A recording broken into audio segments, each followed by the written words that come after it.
मैं पहली गल तो मैं रिमाइंड कराना चाहनी हाँ पैनलिस्ट नूं भी और दर्शकों नूं भी कि NRIs का एक पॉइंट ऑफ व्यू नहीं है। जिस तरह हर एक सोसाइटी डिवाइडेड होंदी है, NRIs का पॉइंट ऑफ व्यू भी डिवाइडेड है। कुछ तो लोग NRIs वो हैं जिन्हां वास्ते इंडिया सिर्फ एक मार्केट है, वो इत्थे आके खरीदना चाहते हैं कुछ ना कुछ, या इत्थे आके कुछ इन्वेस्ट करना चाहते हैं और प्रॉफिट बनाना चाहते हैं, है ना। एक साडे वर्गे लोग हैं थोड़े जे डिफरेंट है। साडे वास्ते India is not a pot of money, है ना। असी इस पॉइंट ऑफ व्यू तो सोचते हैं कि किस तरह साडा जिहड़ा देश है वो इंप्रूव हो सकता है। और उस पॉइंट ऑफ व्यू तो देखिए जिहड़ी सानू बहुत ज्यादा मैनू काम दे दौरान जिहड़ियां गल्लां पता चलियां, बहुत डिस्ट्रेसिंग सिचुएशन है पंजाब विच। पंजाब विच सिर्फ लुधियाना शहर जिथे मैं काम कर रही हूँ, लुधियाना शहर विच 22% तो उपर लोग स्लम एरिया च रहिंदे हैं। अमृतसर 23% लोग स्लम एरिया च रहिंदे हैं। म्युनिसिपल कॉर्पोरेशन को कोई पैसे है नहीं है, ठीक है। हौली हौली जो कुछ उन्होंने कोल पैसे हैं दैट बीन टेकन ऑफ।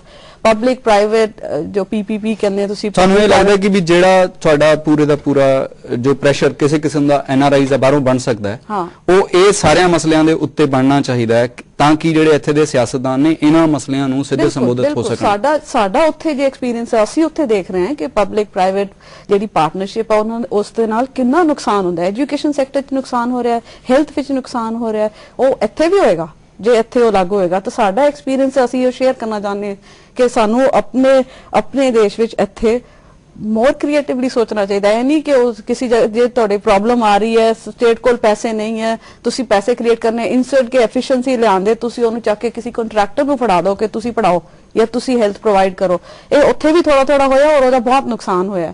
और मैं सोचदी हां कि साडी कंट्रीब्यूशन एज NRIs हैगी है ये शो करन दी कि ਸਾਨੂੰ ਉਹ ਗਲਤੀਆਂ ਨਹੀਂ ਕਰਨੀਆਂ ਚਾਹੀਦੀਆਂ ਜੇ ਕਿ ਜ਼ਿਆਦਾ ਡਿਵੈਲਪ ਸੋਸਾਇਟੀ ਜਿਹੜੀਆਂ ਯੂਰਪ ਦੇ ਵਿੱਚ ਜਾਂ ਵਿਕਸਿਤ ਮੁਲਕਾਂ ਦੇ ਵਿੱਚ ਹੋਈਆਂ ਨੇ। ਸਾਡੇ ਨਾਲ ਇੱਕ ਕਾਲਰ ਜੁੜੇ ਨੇ, ਉਹ ਕੋਈ ਸਵਾਲ ਪੁੱਛਣਾ ਚਾਹੁੰਦੇ ਨੇ। ਹਾਂਜੀ, ਤੁਸੀਂ ਆਪਣਾ ਨਾਮ ਦੱਸੋ ਤੇ ਆਪਣਾ ਸਵਾਲ ਪੁੱਛੋ।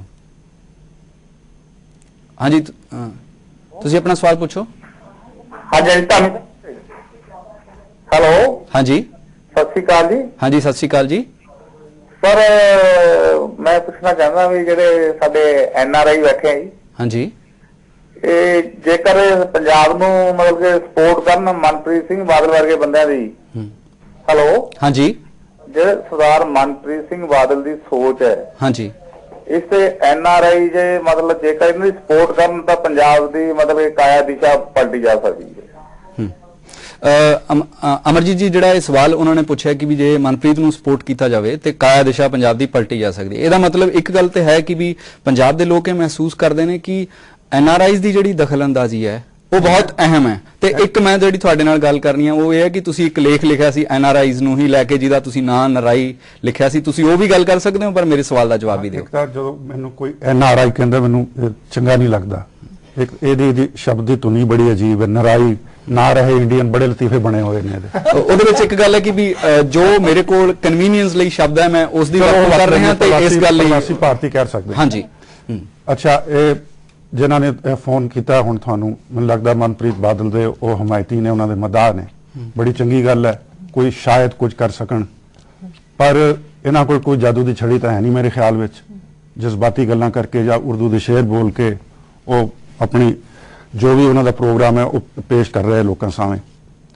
ਪਰ ਇਹ ਕਰ ਸਕਣਗੇ ਜਾਂ ਨਹੀਂ, ਮੈਨੂੰ ਸ਼ੱਕ ਹੈ ਨਹੀਂ ਕਰ ਸਕਣਗੇ। ਮੈਂ ਆਪਣੇ ਦੋਸਤਾਂ ਨੂੰ ਕਹਿੰਦਾ ਹੁੰਦਾ ਵੀ ਨੈਲਸਨ ਮੰਡੇਲਾ ਨਹੀਂ ਕਰ ਸਕਿਆ, ਆਪਣੇ ਵਤਨ ਦਾ ਕੁਝ ਨਹੀਂ ਸਵਾਰ ਸਕਿਆ, ਮੰਡੇਲਾ ਤਾਂ ਹੈ ਨਹੀਂ ਪੰਜਾਬ ਦਾ। ਬਾਕੀ ਗੱਲ ਤਾਂ ਇਕਨੋਮਿਕਸ ਦੀ ਹੈ। ਨਹੀਂ, ਇੱਕ ਤਾਂ ਤੁਸੀਂ ਇਹ ਸਿਮਲੀ ਦੇਤੀ ਕਿ ਵੀ ਨੈਲਸਨ ਮੰਡੇਲਾ ਨਹੀਂ ਕਰ ਸਕਿਆ ਤੇ ਮਨਪ੍ਰੀਤ ਬਾਦਲ ਨਹੀਂ ਕਰ ਸਕੇਗਾ, ਪਰ ਜਿਹੜਾ ਤੁਹਾਡਾ ਸ਼ੱਕ ਹੈ ਉਹਦੀ ਠੋਸ ਬੁਨਿਆਦ ਤੁਸੀਂ ਕਿਸ ਗੱਲ ਨੂੰ ਮੰਨਦੇ ਹੋ? ਠੋਸ ਬੁਨਿਆਦ ਤੇ ਰਾਜਸੀ ਢਾਂਚਾ ਤਾਂ ਉਹੀ ਰਹਿਣਾ, ਆਰਥਿਕ ਨੀਤੀਆਂ ਉਹੀ ਰਹਿਣੀਆਂ ਨੇ। ਆਰਥਿਕ ਨੀਤੀਆਂ ਸਾਰੀ ਦੁਨੀਆ 'ਚ ਇੱਕੋ ਜਿਹੀਆਂ ਹੀ ਨੇ, ਉਹ ਫਰਕ ਥੋੜਾ ਬਹੁਤਾ ਹੋ ਸਕਦਾ ਹੈ। ਮਿਹਨਤਕਸ਼ ਲੋਕ ਜਿਹੜੇ ਭੁੱਖੇ ਮਰ ਰਹੇ, ਬੇਰੁਜ਼ਗਾਰ ਨੇ, ਉਹਨਾਂ ਨੂੰ ਕੁਝ ਸ਼ਾਇਦ ਸਹੂਲਤਾਂ ਮਨਪ੍ਰੀਤ ਬਾਦਲ ਦਵਾ ਸਕੇ, ਸ਼ਾਇਦ। ਮੈਨੂੰ ਉਮੀਦ ਹੈ ਦਵਾਵੇ ਵੀ, ਮੈਂ ਉਮੀਦ ਕਰਦਾ ਵੀ ਇਸ ਤਰ੍ਹਾਂ ਹੋਵੇ, ਪਰ ਇਸ ਤਰ੍ਹਾਂ ਹੋਏਗਾ ਕਿ ਨਹੀਂ ਇਹ ਬਹੁਤ ਵੱਡਾ ਸਵਾਲੀਆ ਨਿਸ਼ਾਨ। ਇੱਕ ਹੋਰ ਕਾਲਰ ਸਾਡੇ ਨਾਲ ਜੁੜੇ ਨੇ। ਹਾਂਜੀ, ਤੁਸੀਂ ਕੌਣ ਤੇ ਕਿੱਥੋਂ ਬੋਲ ਰਹੇ ਹੋ? ਮੈਂ ਤਾਰਾਚੰਦ ਬਰੇਟੇ ਤੋਂ ਬੋਲਦਾ ਜੀ। ਅਮੀ ਸਾਹਿਬ ਸਤਿ ਸ਼੍ਰੀ ਅਕਾਲ। ਹਾਂਜੀ ਸਤਿ ਸ਼੍ਰੀ ਅਕਾਲ ਜੀ, ਤੁਸੀਂ ਆਪਣਾ ਸਵਾਲ ਪੁੱਛੋ। ਹਾਂ, ਸਵਾਲ ਮੇਰਾ ਇਹ ਹੈ ਜੀ ਵੀ ਜਿਹੜਾ ਸਵਾਲ ਹੈ ਜਿਹੜਾ ਵੀ NIR ਵਾਸਤੇ ਪੰਜਾਬ ਸਰਕਾਰ ਨੇ ਕੀ ਕੀਤਾ, ਵੈਸੇ ਤਾਂ ਉਹ ਆਰਥਿਕ ਨੀਤੀਆਂ ਦਾ ਹੀ ਸਿੱਟਾ ਸਾਰਾ, ਕਿ ਆਰਥਿਕ ਨੀਤੀਆਂ ਦੇ ਤਹਿਤ ਕਿਸੇ ਨੇ ਕੁਝ ਨਹੀਂ ਕਰਨਾ, ਉਹਨਾਂ ਨੂੰ ਹਰੇਕ ਨੇ ਬੜਾਵਾ ਦੇਣਾ, ਤੇ ਜਿਹਦੇ ਕਰਕੇ ਨਾ NIR ਦਾ ਸਮਰਨ ਹੈ ਤੇ ਨਾ ਹੀ ਇੱਥੇ ਪੰਜਾਬ ਦਾ ਸਮਰਨ ਹੈ। ਆਰਥਿਕ ਨੀਤੀਆਂ ਸਾਰੇ ਬੀਜੇਪੀ ਉਦੋਂ ਅੱਗੇ ਹੋ ਕੇ ਲਾਗੂ ਕਰ ਰਹੀ ਹੈ, ਅਕਾਲੀ ਦਲ ਉਦੋਂ ਅੱਗੇ ਹੋ ਕੇ ਲਾਗੂ ਕਰ ਰਿਹਾ। ਜਿੰਨੀਆਂ ਹਿੰਦੁਸਤਾਨ ਦੀਆਂ ਰਾਜਨੀਤਿਕ, ਕੌਮੀ ਅਤੇ ਰਾਸ਼ਟਰੀ ਪੱਧਰ ਦੀਆਂ ਪਾਰਟੀਆਂ ਨੇ ਉਹ ਸਾਰੀਆਂ ਆਰਥਿਕ ਨੀਤੀਆਂ ਦੇ ਤੌਰ ਤੇ ਇੱਕੋ ਜਿਹਾ, ਤੇ ਨਾ ਉਹਦੇ ਵਿੱਚ ਵਿਕਾਸ ਜਿਹੜਾ ਹੈਗਾ NIR ਦਾ ਹੋਣਾ, ਉਹਨਾਂ ਪ੍ਰਤੀ ਕੁਝ ਬਣਨਾ, ਨਾ ਹੀ ਉਹਨਾਂ ਦਾ ਲੋਕਾਂ ਦਾ ਕਰਨਾ ਇਹਨਾਂ ਨੇ। ਤੁਹਾਨੂੰ ਇਹ ਲੱਗਦਾ ਕਿ ਜਿਹੜੀਆਂ ਸਾਡੀਆਂ ਇਸ ਵੇਲੇ ਦੀਆਂ ਨੀਤੀਆਂ ਨੇ, ਜਿਹੜਾ ਵਿਕਾਸ ਦਾ ਸਾਰਾ ਮੁੱਦਾ ਉਹਨਾਂ ਨਾਲ ਜੁੜਿਆ ਹੋਇਆ, ਤੇ ਇਹ ਜਿਹੜੀਆਂ ਸਾਰੀਆਂ ਸਿਆਸੀ ਪਾਰਟੀਆਂ ਨੇ ਉਹ ਇੱਕੋ ਜੀਆਂ ਨੀਤੀਆਂ ਨੂੰ ਲਾਗੂ ਕਰਨ ਦੀ ਕੋਸ਼ਿਸ਼ ਕਰ ਰਹੀਆਂ ਨੇ? ਅਮਰਜੀਤ ਚੰਦਨ ਜੀ, ਤੁਸੀਂ ਇਸ ਗੱਲ ਨੂੰ ਰਿਸਪੌਂਡ ਕਰਨਾ ਚਾਹੋਗੇ? ਗੱਲ ਇਹ ਆਪਣਾ ਤੁਸੀਂ ਲਤੀਫਾ ਸੁਣਿਆ ਹੋਣਾ president Clinton the, it's the economics stupid. ਗੱਲ ਇਹ ਸੀ ਵੀ ਕੋਈ ਤੇ ਤਕਰੀਰ ਕਰ ਰਿਹਾ ਸੀ ਤੇ ਉਹ ਆਪਣਾ ਲਾਂਭੇ ਚਲਾ ਗਿਆ, ਜਿਵੇਂ ਕੋਈ ਉਰਦੂ ਦੇ ਸ਼ੇਰ ਪੜ੍ਹਨ ਲੱਗ ਜਾਏ, ਤੇ ਜਿਹੜਾ ਉਹਦਾ ਐਡਵਾਈਜ਼ਰ ਸੀ ਏਅਰਫੋਨ 'ਚ ਕਹਿਣ ਲੱਗਾ ਇਟਸ ਦ ਇਕਨੋਮਿਕਸ ਸਟੂਪਿਡ, ਵੀ ਗੱਲ ਤੋਂ ਇਕਨੋਮਿਕਸ ਵੱਲ ਲਿਆ ਜੇ ਤੂੰ ਗੱਲ ਕਰਨੀ ਚਾਹੁੰਦਾ। ਗੱਲ ਤਾਂ ਆਰਥਿਕ ਨੀਤੀਆਂ ਦੀ ਹੈ। ਆਰਥਿਕ ਨੀਤੀਆਂ ਤਿੰਨ ਵੱਡੀਆਂ ਧਿਰਾਂ ਨੇ ਇੱਥੇ, ਬਾਦਲ, ਅਮਰਿੰਦਰ ਸਿੰਘ ਤੇ ਮਨਪ੍ਰੀਤ। ਇਹਨਾਂ 'ਚ ਕਿੰਨਾ ਕੁ ਫਰਕ ਹੈ ਮੈਨੂੰ ਇਹ ਦੱਸੋ, ਕੋਈ ਹੈ ਇਹਨਾਂ ਦੀ ਆਰਥਿਕ ਨੀਤੀ 'ਚ ਕਿਸੇ 'ਚ ਫਰਕ? ਲੋਕ ਮੈਨੀਫੈਸਟੋ ਪੜ੍ਹ ਕੇ ਵੋਟ ਨਹੀਂ ਪਾਉਂਦੇ, ਇਹ ਵੀ ਤੁਹਾਨੂੰ ਪਤਾ ਹੈ। ਹਾਂਜੀ, ਇੱਕ ਗੱਲ, ਇਹ ਜਿਹੜਾ ਸਵਾਲ ਆਪਾਂ ਤੁਰੰਤ ਇਹਨਾਂ ਤੋਂ ਤੂਤ ਸਾਹਿਬ ਤੋਂ ਪੁੱਛਾਂਗੇ ਕਿ ਤੁਸੀਂ ਇੱਕ ਠੋਸ ਧਿਰ ਦੇ ਤੌਰ ਦੇ ਉੱਤੇ ਦਖਲਅੰਦਾਜ਼ੀ ਕਰਨ ਦੀ ਕੋਸ਼ਿਸ਼ ਕਰ ਰਹੇ ਹੋ। ਤਿੰਨੇ ਧਿਰਾਂ, ਅਮਰਜੀਤ ਚੰਦਨ ਹੁਣੀ ਇਹ ਕਹਿ ਰਹੇ ਨੇ ਕਿ ਹੈ ਹੀ ਨਹੀਂ NRI, ਕਿਸ ਲਿਹਾਜ਼ ਨਾਲ ਕਿੰਨੀ ਗਿਣਤੀ ਹੈ, ਕਿੰਨੀਆਂ ਵੋਟਾਂ ਹੋਣਗੀਆਂ? At the end of the day ਜਿਹੜਾ ਇਮੇਜਿਨੇਸ਼ਨ ਹੈ ਉਹ ਹੀਰ ਤੇ ਇੱਥੇ ਟੁੱਟਣਾ ਕਿ ਕੌਣ ਕਾਨੂੰਨ ਲਾਗੂ ਕਰ ਸਕਦਾ, ਕਿਹੜਾ ਸ਼ੇਰ ਹੈ ਇਹਨਾਂ 'ਚ। ਅੱਜ ਤੱਕ 64 ਈਅਰ ਦੇ ਵਿੱਚ ਮੈਂ ਕੋਈ ਵੀ ਪਾਰਟੀ, ਮੈਂ ਕਿਸੇ ਨੂੰ ਬਲੇਮ ਨਹੀਂ, ਕਿਸੇ ਵੀ ਪਾਰਟੀ ਜਿਹੜੇ ਆ ਉਹ ਕਾਨੂੰਨ ਲਾਗੂ ਨਹੀਂ ਕਰ ਸਕਦੀ। ਇੱਥੇ ਕਾਨੂੰਨ ਸਾਰੇ ਹੈਗੇ ਆ, ਸਾਰੇ ਕਾਨੂੰਨ ਲਾਗੂ ਹੈ।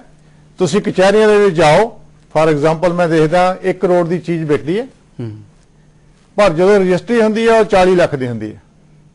ਹੁਣ ਗੱਲ ਕੀ ਹੈ ਕਿ ਉਹ 60 ਲੱਖ ਦਾ ਕਾਨੂੰਨ ਵਾਲੀ ਤੇ ਗੱਲ ਇਹ ਠੀਕ ਹੈ ਕਿ ਵੀ ਜਿਹੜਾ ਕਾਨੂੰਨ ਲਾਗੂ ਹੋਣਾ ਚਾਹੀਦਾ ਜਿਸ ਤਰੀਕੇ ਦਾ ਲਿਖਿਆ ਗਿਆ, ਇਹ ਕੋਈ ਹਾਰਡ ਬੰਦਾ ਜਿਹੜਾ ਕਾਨੂੰਨ ਲਾਗੂ ਕਰੇ ਇੱਥੇ, ਉਹਦੇ ਨਾਲ ਜਿਹੜੀ ਹੈ ਰੈਵਨਿਊ ਹੋਊਗਾ ਗਵਰਨਮੈਂਟ ਨੂੰ, ਉਹਨਾਂ ਜਿਹੜਾ 67 ਲੱਖ ਦਾ ਰੈਵਨਿਊ ਸਾਰੇ ਇਦਾਂ ਰਜਿਸਟਰੀਆਂ ਲਾਗੂ ਹੋਰ ਜਿਹੜੇ ਇਨਕਮ ਟੈਕਸ ਲੋਕੀ ਦਿੰਦੇ ਆ ਜਾਂ ਸੇਲ ਟੈਕਸ ਦਿੰਦੇ ਆ। ਮੈਂ ਦੇਖਦਾ ਸਾਰੇ ਜਿੰਨੇ ਇੱਥੇ ਪ੍ਰੋਡਿਊਸਰ ਹੈਗੇ ਆ ਉਹ ਕਹਿੰਦੇ ਜੀ 100 ਬਕਸਾ ਹੁੰਦਾ 20 ਦੀ ਪਰਚੀ ਕਟਾ ਦੇ। ਜਦੋਂ ਲੋਕਾਂ ਦੇ ਲਾਗੂ ਹਾਰਡ ਹੋਇਆ, ਜਿੱਦਾਂ ਅਮਰੀਕਾ ਦੇ ਵਿੱਚ ਆ ਜਾਂ ਹੋਰਨਾਂ ਕੰਟਰੀਆਂ ਦੇ ਵਿੱਚ ਹੈ ਕਿ ਜਿਹੜਾ ਬੰਦਾ ਹੇਰਾਫੇਰੀ ਕਰਦਾ ਉਹਨੂੰ ਅੰਦਰ ਚੱਕ ਕੇ ਦਿਓ, ਤੁਸੀਂ 15-20 ਬੰਦੇ ਅੰਦਰ ਚੱਕ ਕੇ ਦਿੰਦੇ, ਬਾਕੀ ਸਾਰੇ ਉਹ ਠੀਕ ਹੋ ਜਾਂਦੇ ਆ। ਇਹ ਕੋਈ ਇੰਨੀ ਬਹੁਤ ਬੜੀ ਗੱਲ ਨਹੀਂ ਲਾਗੂ ਕਰਨ ਦੀ। ਜਿਹੜਾ ਰੈਵਨਿਊ ਹੁਣ ਤੱਕ ਇਹ ਕੀ ਹੈ ਕਿ ਪੰਜਾਬ ਦੀ ਸਿਚੁਏਸ਼ਨ ਹੈ, ਪੰਜਾਬ ਕੋ ਪੈਸਾ ਹੈ ਨਹੀਂ, ਸੈਂਟਰ ਕੋ ਮੰਗਣ, ਵਾਈ ਵੀ ਗੋ ਦੇयर, ਕੋਈ ਲੋੜ ਹੀ ਨਹੀਂ ਜਾਂਦੀ ਸੈਂਟਰ ਕੋ। ਜੇ ਤੁਸੀਂ ਆਪਣੇ ਆਪ ਤੇ ਕੰਟਰੋਲ ਕਰੋ, ਆਪਣਾ ਰੈਵਨਿਊ ਜਿਹੜਾ ਇੱਕ ਫੰਕਸ਼ਨਲ ਸਟੇਟ, ਜਦੋਂ ਆਪਾਂ ਚੋਣਾਂ ਦੇ ਸਮੇਂ ਇਹ ਸਾਰੀਆਂ ਗੱਲਾਂ ਕਰ ਰਹੇ ਹਾਂ, ਖਾਸ ਤੌਰ ਦੇ ਉੱਤੇ NRIs, ਜੇ ਉਹ ਵੋਟਾਂ ਦੀ ਗਿਣਤੀ ਦੇ ਤੌਰ ਦੇ ਉੱਤੇ ਨਹੀਂ ਤੇ ਘੱਟੋ ਘੱਟ ਵਿਚਾਰ ਦੇ ਤੌਰ ਦੇ ਉੱਤੇ, ਇੱਕ ਸੁਹਿਰਦ ਸ਼ਮੂਲੀਅਤ ਦੇ ਤੌਰ ਦੇ ਉੱਤੇ ਉਹ ਪੰਜਾਬ ਦੇ ਲੋਕਾਂ ਨੂੰ ਕਿਵੇਂ ਮਦਦ ਕਰ ਸਕਦੇ ਨੇ ਕਿ ਵੀ ਉਹ ਬਿਹਤਰ ਚੋਣ ਕਰਨ, ਜਿਹੜੀ ਚੋਣ ਦੇ ਨਾਲ ਤੁਸੀਂ ਲਾਗੂ ਕਰ ਸਕੇ? ਮੀਨਾ ਰਿਸਪੌਂਡ ਕਰਨੇ ਚਾਹੁੰਦੇ ਨੇ ਇਸ ਗੱਲ ਨੂੰ। ਮੈਂ ਇਹ ਕਹਿਣਾ ਚਾਹੁੰਦੀ ਸੀ ਕਿ ਇਕਨੋਮਿਕ ਜੋ ਸਵਾਲ ਹੈ ਕਿ ਲੋਕਾਂ ਦੀ, ਜਿੱਦਾਂ ਅਮਰਜੀਤ ਨੇ ਕਿਹਾ ਕਿ ਇਹਨਾਂ ਦਾ ਕੋਈ ਜ਼ਿਆਦਾ ਫਰਕ ਨਹੀਂ ਹੈ ਕਿ ਇਕਨੋਮਿਕ ਪਾਲਿਸੀਜ਼ ਕੀ ਹੈ, ਪਰ ਜਿਹੜਾ ਇਹ ਸਵਾਲ ਹੈ ਇਹ ਵੈਲਿਊਜ਼ ਨਾਲ ਜੁੜਿਆ ਹੋਇਆ ਹੈ। ਜਦ ਜੇ ਲੋਕਾਂ ਦੀਆਂ ਵੈਲਿਊਜ਼ ਡਿਫਰੈਂਟ ਹੋਣਗੀਆਂ, ਔਰ ਮੈਂ ਇੱਥੇ ਹੀ NRIs ਦਾ ਕੰਟਰੀਬਿਊਸ਼ਨ ਦੀ ਬਾਰੇ ਸੋਚ ਰਹੀ ਹਾਂ ਕਿ ਜੇ ਸਾਡੀਆਂ ਵੈਲਿਊਜ਼ ਡਿਫਰੈਂਟ ਹੋਣਗੀਆਂ, ਅਸੀਂ ਹੋਰ ਤਰ੍ਹਾਂ ਦੇ ਸਵਾਲ ਰੇਜ਼ ਕਰਾਂਗੇ ਕਿ ਤੁਹਾਡੀ ਇਹ ਇਨਵੈਸਟਮੈਂਟ ਇੱਥੇ ਕਿਉਂ ਨਹੀਂ ਹੋ ਰਹੀ, ਇੱਥੇ ਕਿਉਂ ਹੋ ਰਹੀ ਹੈ। ਹਾਂ, ਇਸ ਤਰ੍ਹਾਂ ਦੇ ਸਵਾਲਾਂ ਦੇ ਉੱਤੇ ਤੁਸੀਂ ਇੱਕ ਵਾਇਬਲ ਓਨੈਸਟ ਬੰਦੇ ਨੂੰ ਚੁਣਦੇ ਨਹੀਂ। ਜਿਹੜਾ ਬੰਦਾ ਆਲਰੇਡੀ ਕਰਪਟ ਆ ਉਹਨੂੰ ਤੁਸੀਂ ਵੋਟਾਂ ਨਾ ਪਾਓ। ਜਿਹੜੇ ਬੰਦੇ ਹੁਣ ਸਮਗਲਿੰਗ ਕਰਦੇ ਆ, ਸਾਰੇ ਤੁਹਾਡੇ ਸਾਹਮਣੇ ਬੋਤਲਾਂ ਸ਼ਰਾਬ ਦੀਆਂ ਤੁਸੀਂ ਵੋਟਾਂ ਨਾ ਪਾਉਣਾ। ਜਿਹੜੀ ਦਲੀਲ ਹੈ ਤੁਸੀਂ ਬਿਲਕੁਲ ਕਲੀਅਰ ਕੱਟ ਦੱਸ ਦਿੱਤੀ ਹੈ ਕਿ ਜਿਹੜਾ ਕਾਨੂੰਨ ਹੈ ਉਹ ਲਾਗੂ ਨਹੀਂ ਹੋ ਪਾ ਰਿਹਾ। ਇਹ ਇੱਕ ਵੱਡਾ ਮਸਲਾ ਹੈ। ਮੀਨਾ ਜਿਹੜੀ ਗੱਲ ਕਰ ਰਹੇ ਨੇ ਉਹ ਇਹ ਹੈ ਕਿ ਵੀ ਵੈਲਿਊਜ਼ ਦੇ ਪੱਧਰ ਦੇ ਉੱਤੇ ਸਵਾਲ ਵੱਖਰੇ ਕਿਵੇਂ ਹੋ ਸਕਦੇ ਨੇ। ਤੁਹਾਡੇ ਸਵਾਲਾਂ ਤੇ ਆਉਣ ਤੋਂ ਪਹਿਲਾਂ ਸਾਡੇ ਕੋਲ ਇੱਕ ਕਾਲਰ ਨੇ, ਆਪਾਂ ਉਹਨਾਂ ਦਾ ਸਵਾਲ ਲੈ ਲਈਏ ਫਿਰ ਆਪਾਂ ਗੱਲ ਕਰਦੇ ਹਾਂ। ਹਾਂਜੀ, ਤੁਸੀਂ ਕੌਣ ਤੇ ਕਿੱਥੋਂ ਬੋਲ ਰਹੇ ਹੋ? ਹੈਲੋ। ਹਾਂਜੀ, ਮੈਨੂੰ ਲੱਗਦਾ ਕਿ ਉਹ ਕਿਸੇ ਤਕਨੀਕੀ ਕਾਰਨ ਆਪਣੇ ਤੱਕ ਪਹੁੰਚ ਨਹੀਂ ਹੋ ਸਕੀ। ਤੁਹਾਡੇ ਸਵਾਲ ਤੇ ਆਉਣ ਤੋਂ ਪਹਿਲਾਂ ਆਪਾਂ ਸਾਨੂੰ ਇੱਕ ਬ੍ਰੇਕ ਲੈਣਾ ਜ਼ਰੂਰੀ ਆ। ਆਪਾਂ ਇਸ ਵਕਤ ਲੈਣੇ ਆ ਇੱਕ ਬ੍ਰੇਕ ਤੋਂ ਬਾਅਦ ਅਸੀਂ ਇਹ ਚਰਚਾ ਜਾਰੀ ਰੱਖਾਂਗੇ।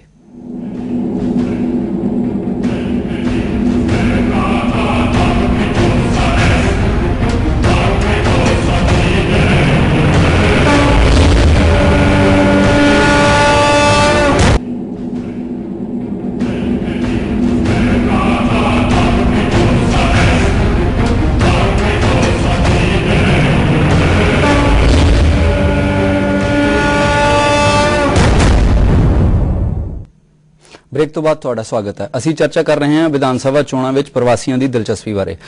ਸਭ ਤੋਂ ਪਹਿਲਾਂ ਸਾਡੇ ਨਾਲ 2 ਕਾਲਰ ਜੁੜੇ ਹੋਏ ਨੇ, ਪਹਿਲਾਂ ਆਪਾਂ ਉਹਨਾਂ ਦਾ ਸਵਾਲ ਸੁਣਾਂਗੇ। ਹਾਂਜੀ, ਤੁਸੀਂ ਕੌਣ ਤੇ ਕਿੱਥੋਂ ਬੋਲ ਰਹੇ ਹੋ? हाँ, मैं पटियाले तो बोल रहा जी, विश्व मोहन शर्मा। हाँ जी, मेरा क्वेश्चन एक था भी जिहड़े तुसी रोज असी सुनते हैं थोड़ा प्रोग्राम, हाँ जी, नंबर मिलता नहीं था जी, अज मिल गया। हाँ जी। ये जिहड़े करप्शन की गल है ना जी, कोई भी सरकार आ जाए, किहड़ी भी आ जाए, चाहे कांग्रेस आ जाए चाहे अकाली आ जाए, एक पटवारी तो शुरू हो जाती है। जब रजिस्ट्री कराने जाते हैं तो सरेआम कह दिंदा भी तहसीलदार नूं पैसे देने हैं जी। तो एडी जिहड़ा करप्शन है जी, वो पटवारी लेवल ते शुरू होता है, ना कि कोई मिनिस्टर या कोई, मतलब मैं नहीं समझदा जे तो नीचे वाला रोक। ਅੱਜ ਅਸੀਂ ਜਿਸ ਮਸਲੇ ਉੱਤੇ ਗੱਲ ਕਰ ਰਹੇ ਹਾਂ ਉਹ ਹੈ ਕਿ ਪ੍ਰਵਾਸੀ ਜਿਹੜੇ ਪੰਜਾਬੀ ਨੇ, ਜਿਹੜੇ ਪ੍ਰਦੇਸ਼ਾਂ 'ਚ ਵਸਦੇ ਪੰਜਾਬੀ ਨੇ, ਉਹ ਪੰਜਾਬ ਦੀਆਂ ਵਿਧਾਨ ਸਭਾ ਚੋਣਾਂ ਵਿੱਚ ਕਿਸ ਕਿਸਮ ਦੇ ਮੁੱਦੇ ਲੈ ਕੇ ਆਉਣਗੇ, ਕਿਸ ਕਿਸਮ ਦੇ ਸਵਾਲ ਲੈ ਕੇ ਆਉਣਗੇ। ਜੇ ਇਸ ਬਾਬਤ ਤੁਸੀਂ ਕੋਈ ਸਵਾਲ ਪੁੱਛਣਾ ਚਾਹੁੰਦੇ ਹੋ ਤੇ ਤੁਸੀਂ ਉਹ ਪੁੱਛੋ। ਜੇ ਪ੍ਰਵਾਸੀ ਵੀ ਉਰੇ NRI ਵੀ ਆਨੇ ਜੀ, ਉਹਨਾਂ ਕੀ ਕਿਹੜਾ ਉਹਨਾਂ ਨੂੰ ਨਾਲ ਕਿਹੜਾ ਕਰਪਸ਼ਨ ਨਹੀਂ ਹੁੰਦੀ ਜੀ। ਉੱਥੇ ਮੈਂ ਤਾਂ ਕੋਰਟ 'ਚ ਵੀ ਦੇਖਿਆ, ਤਹਿਸੀਲਾਂ 'ਚ ਵੀ ਦੇਖਿਆ, NRI ਆਨੇ ਉਹਨਾਂ ਵਾਸਤੇ ਜਿਹੜਾ ਡਬਲ ਫੀਸ ਹੋ ਜਾਂਦੀ ਹੈ। ਹਾਂਜੀ, ਤੁਹਾਡੇ ਸਵਾਲ ਦਾ ਤੂਤ ਸਾਹਿਬ ਜਵਾਬ ਦੇਣਾ ਚਾਹੁੰਦੇ ਨੇ, ਪਰ ਉਹ ਤੋਂ ਪਹਿਲਾਂ ਇੱਕ ਹੋਰ ਕਾਲਰ ਨੇ ਸਾਡੇ, ਉਹਨਾਂ ਦਾ ਸਵਾਲ ਸੁਣ ਲਈਏ, ਫਿਰ ਅਸੀਂ ਦੋਨਾਂ ਸਵਾਲਾਂ ਦੇ ਇਕੱਠੇ ਜਵਾਬ ਲਵਾਂਗੇ। ਹਾਂਜੀ, ਤੁਸੀਂ ਕੌਣ ਬੋਲ ਰਹੇ ਹੋ ਤੇ ਕਿੱਥੋਂ ਬੋਲ ਰਹੇ ਹੋ?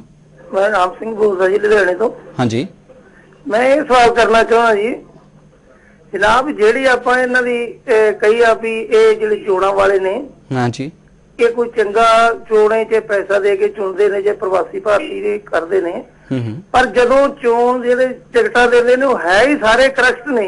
ਹਾਂਜੀ, ਤੇ ਕਿਹਨੂੰ ਵੋਟ ਪਾਈਏ ਤੇ ਕਿਹਨੂੰ ਨਾ ਪਾਈਏ।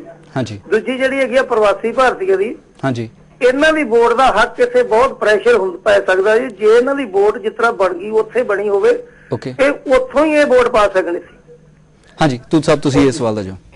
ਮੈਂ ਤੁਹਾਨੂੰ ਇੱਕ ਐਗਜ਼ਾਮਪਲ ਦਿੰਦਾ ਕਿ ਜਿਹੜੀ ਕਰਪਸ਼ਨ ਹੈ ਕਿੱਦਾਂ ਰੋਕੀ ਜਾ ਸਕਦੀ। ਜਿੱਦਾਂ ਅਮਰੀਕਾ ਦੇ ਵਿੱਚ ਅਸੀਂ ਇਹ ਨਹੀਂ ਕਿ ਉੱਥੇ ਕਰਪਸ਼ਨ ਨਹੀਂ, ਜਦੋਂ ਉੱਥੇ ਕਰਪਸ਼ਨ ਹੁੰਦੀ ਹੈ, ਜਿੱਦਾਂ for example Chicago the governor ਸੀਗਾ, ਉਹਨੂੰ 14 ਸਾਲ ਦੀ ਕੈਦ ਹੋਈ ਹੈ, 2-3 ਵੀਕਾਂ ਹੋਈਆਂ। ਹੋਰ ਜਿੰਨੇ ਵੀ ਵਿਧਾਨ ਸਭਾ ਦੇ ਉੱਥੇ ਮੈਂਬਰ ਹੁੰਦੇ ਆ ਜਾਂ ਕਾਂਗਰਸਮੈਨ ਹੁੰਦੇ, ਜਦੋਂ ਵੀ ਉਹ ਰਿਸ਼ਵਤ ਲੈਂਦੇ ਜਾਂ ਕਰਪਸ਼ਨ ਦੇ ਵਿੱਚ ਫੜੇ ਜਾਂਦੇ ਆ, ਉਹਨਾਂ ਨੂੰ ਉਹ ਜੇਲ੍ਹ ਜ਼ਰੂਰ ਭੇਜਦੇ ਆ 5-10 ਸਾਲ ਦੇ ਲਈ। ਜਦੋਂ ਇੱਥੇ ਦੇ MLA, ਇੱਥੇ ਦੇ ਜਿਹੜੇ ਮਿਨਿਸਟਰ ਆ, ਉਹ ਕਰਪਸ਼ਨ ਦੇ ਵਿੱਚ ਜੇਲ੍ਹ ਭੇਜੇ ਜਾਣਗੇ, ਆ ਗਰੰਟੀ ਯੂ ਥੱਲੇ ਤੋਂ ਉੱਤੇ ਲਾ ਕੇ ਕਰਪਸ਼ਨ ਖਤਮ ਹੋਗੀ। ਜਾਂ ਬਿਊਰੋਕਰੈਟ ਜਿਹੜੇ ਆ ਉਹ ਜੇਲ੍ਹ ਜਾਣਗੇ ਕਰਪਸ਼ਨ ਦੇ ਮਾਮਲਿਆਂ ਦੇ ਵਿੱਚ। ਇਹ ਇਸ ਤਰ੍ਹਾਂ ਸੁਧਾਰ ਹੋਣਾ ਸਖਤੀ ਦੇ ਨਾਲ ਕਿ ਤੁਸੀਂ ਉਹਨਾਂ ਨੂੰ ਜੇਲ੍ਹ ਭੇਜੋ। ਉਹ ਕੀ ਹੁੰਦਾ ਕਿ ਇੱਥੇ ਲੋਕੀ ਤੁਸੀਂ ਫੜ ਹੁੰਦੇ, ਇੰਨੇ ਕਰੋੜ ਦੀ ਕਰਪਸ਼ਨ ਹੋ ਗਈ, ਮੁੜ ਕੇ ਉੱਥੋਂ 2 ਮਹੀਨੇ ਵਾਲੇ ਬਰੀ ਹੋ ਕੇ ਫੇਰ ਫਿਰਦੇ ਆ। ਜਦ ਤੱਕ ਜਿਹੜਾ ਰੂਲ ਆਫ ਲਾਅ, ਮੈਂ ਤੁਹਾਨੂੰ ਪਹਿਲਾਂ ਵੀ ਦੱਸਿਆ ਕਿ ਨਹੀਂ ਲਾਗੂ ਹੁੰਦਾ, ਉਹਨਾਂ ਚਿਰ ਇੱਥੇ ਕੁਝ ਨਹੀਂ ਹੋਣਾ। ਜਿਹੜਾ ਰੂਲ ਆਫ ਲਾਅ ਦੀ ਤੁਸੀਂ ਗੱਲ ਕੀਤੀ ਹੈ, ਤੇ ਮੀਨਾ ਹੁਣੀ ਪਹਿਲਾਂ ਕਹਿ ਰਹੇ ਸੀਗੇ ਕਿ ਜਿਹੜੇ ਵੈਲਿਊ ਬੇਸਡ ਸਵਾਲ ਨੇ, ਜਦੋਂ ਅਸੀਂ ਬਾਹਰੋਂ ਆ ਕੇ ਨਵੀਂ ਕਿਸਮ ਦੇ ਸਵਾਲ ਲੈ ਕੇ ਆਉਂਦੇ ਹਾਂ, ਨਵੇਂ ਕਿਸਮ ਦਾ ਵਿਚਾਰ ਲੈ ਕੇ ਆਉਂਦੇ ਹਾਂ, ਜਿਹਦੇ ਨਾਲ ਇਹ ਗੱਲ ਤੁਸੀਂ ਬਹਿਸ ਨੂੰ ਉਸ ਪਾਸੇ ਮੋੜਨ ਦੀ ਕੋਸ਼ਿਸ਼ ਕਰਦੇ ਹੋ ਜਿਸ ਪਾਸੇ ਬਿਹਤਰ ਸਮਾਜ ਦਾ ਭਵਿੱਖ ਸਾਨੂੰ ਦਿਖਾਈ ਦਿੰਦਾ। ਮੀਨਾ, ਤੁਸੀਂ ਕਿਹੜੇ ਸਵਾਲ